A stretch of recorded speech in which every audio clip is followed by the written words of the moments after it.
One thing that we're finding is that people just love classic video games. We're seeing a lot of really excited student response about this ability to play some of these older games.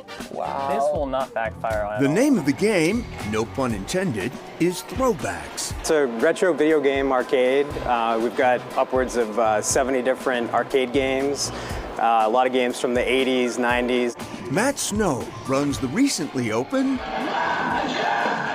Hometown Arcade in Norwood, Massachusetts. There's a room filled with video games for all ages to play, but here in this refurbished mill, it's games like Frogger, Pac-Man, Pinball, and Donkey Kong that are taking center stage. Taking kids and adults away from modern technology and transporting them into a retro world. Was part of the appeal for you in opening an arcade like this that there would be the games, but there would also be a level of social interaction that a lot of kids don't get a whole lot of these days, right? A place like this, it's ideally just socializing, having fun, having a good time. The classic games, they're phenomenal games. They're timeless games. And as Snow says, they're games that anyone can pick up, leading to multi-generational fun. My mom or a dad will see a certain game and, oh, this was my favorite game back in the day, and then show their kids.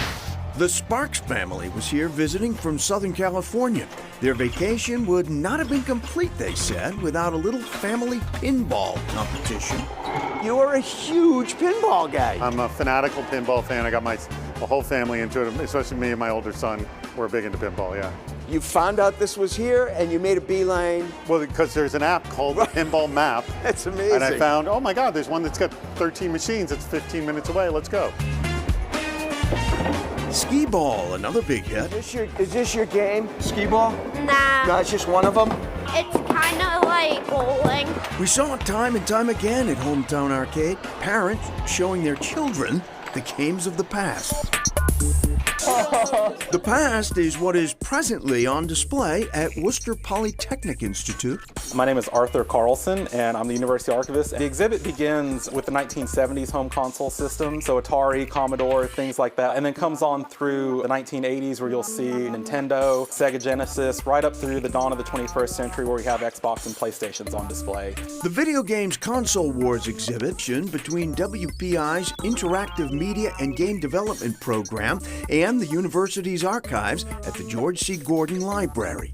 These are games that are still platforms for doing future research. Jillian Smith oversees the Interactive Media and Game Development, or IMGD program. Interactive Media and Game Development, or IMGD, was founded 20 years ago, and it was the first degree program of its kind in the nation. And we're one of the only academic units for games in the world that has all of the areas of games and interactive media under one unit. So we have people in programming, visual arts, design, writing, interactive arts, production, technical art, all working together and collaborating together. On one side of the single-room exhibit, there are the retro gaming consoles, as well as games and some history. But on the other side, we showcase some of the projects done by students here at WPI that really focus on increasing representation in the video game industry. And all those consoles on display, plus some more, are able to be played. The console on display today is a Nintendo Entertainment System. You got this. Giving students the chance to play the original Super Mario Brothers from the year 1985. I think this exhibit is a fantastic way to engage people in the history of video games and to kind of relive all the retro consoles and games from those days. Students getting a blast from the past that will launch them into their own future gaming designs. Learning about how things have progressed in such a short period of time and how you can see the way that games have changed, so I can inspire my own game development.